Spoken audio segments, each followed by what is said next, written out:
Êku tu pê li vê dunê seh dike her du çavê. Êku tu pê li dunê dide birê nan û avê. Bila tu kes înkar neke ji xwe hemû tişt berçavê. Wexta ku tiliya tilkevir keve ê canê wî seba te bêşi dîsa tê û bav. Êku me li ser xwe rûşkandin dide cil û kulavê. Ê me li ser xwe disekînî li pê û pêlavê. Ewên çiyayê dibin barên merdê me de geh deşt û zozan, geh berî û mêrg û delavê. Lêsî û sitaran çiyayên ber pişta me tim û tim dê û bav. Şertê merovahiyê, merhebayî û silavê. Dostaniya vê wextê ya menfaat ya bo deng û navê. Gava erd li te bisincir û bipijînî merova, yek wê birevin dostê te yên xavê.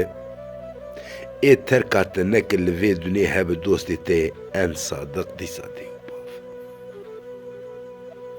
Çawa rehm û bereketa Xuda baran û xunavê. û ger tu bifikirî fikrê qirêj û şeytaniyê ji dilê xwe bavê. Çima emirberekî nake du qurişa ji te re dibêje rûnê rûnê rabê rabê.